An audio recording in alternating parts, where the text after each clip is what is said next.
کہ جنت، کامیابی، اللہ کی رضا، اللہ کی خوشنودگی، جنت کا پروانہ، اللہ کی رضا کا پروانہ، یہ سارے کے سارے ایک ہی چیز کا نام ہے۔ جنت میں وہ جائے گا جس سے اللہ خوش ہوگا، اور اللہ جس سے خوش ہوگا اللہ اس کو جنت میں بھیجیں گے۔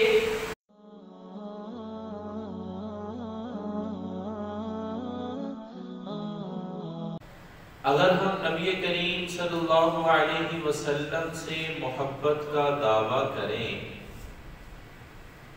لیکن آپ صلی اللہ علیہ وسلم کی اتباع نہیں کرتے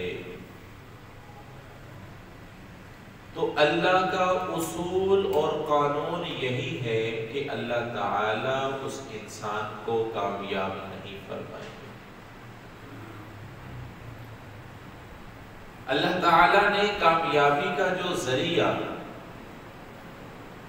وہ نبی کریم صلی اللہ علیہ وسلم کی سنتوں پر، آپ کے راستوں پر چلنے میں رکھے ہیں۔ قرآن مجید کے اندر اللہ تعالیٰ نے آپ صلی اللہ علیہ وسلم کو حکم دیا، قل، اے پیغمبر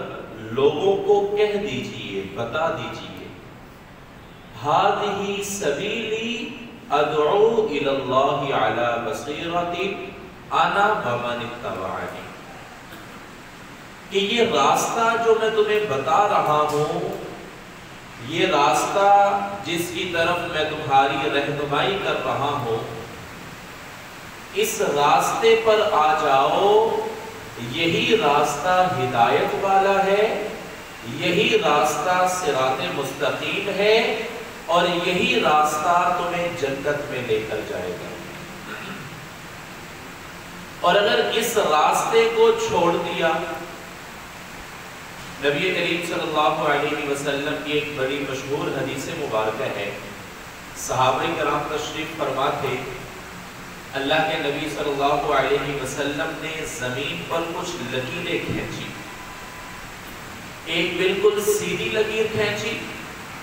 اور اس لکیر کے اوپر سے کچھ دائیں اور کچھ بائیں چھوٹی چھوٹی لکیریں کھینچی۔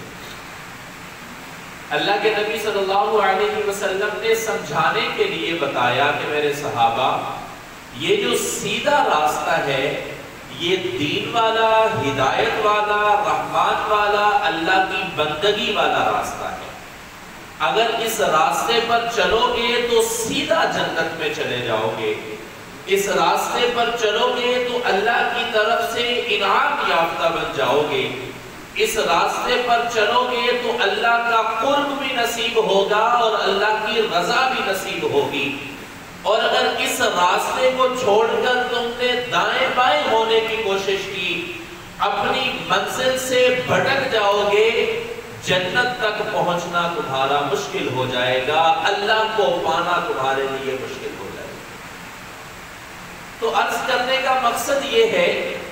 کہ جنت، کامیابی، اللہ کی رضا، اللہ کی خوشنودگی، جنت کا پروانہ، اللہ کی رضا کا پروانہ، یہ سارے کے سارے ایک ہی چیز کا نام ہے۔ جنت میں وہ جائے گا جس سے اللہ خوش ہوگا، اور اللہ جس سے خوش ہوگا اللہ اس کو جنت میں بھیجیں گے۔ تو عرض یہ کر رہا ہوں کہ انسان کی کامیابی نبی کریم صلی اللہ علیہ وسلم کی اتباع میں، آپ کی اقتداء میں، آپ کی اطاعت میں، آپ کی فرما برداری میں، اپنا سب کچھ آقا کی جان پر، آقا کی ذات پر فدا کرنے میں ہے۔ اگر ہم اپنا سب کچھ نبی کریم صلی اللہ علیہ وسلم پر فدا کرتے ہیں تو میرے بھائی کامیابی ہمارا مقدر ہے۔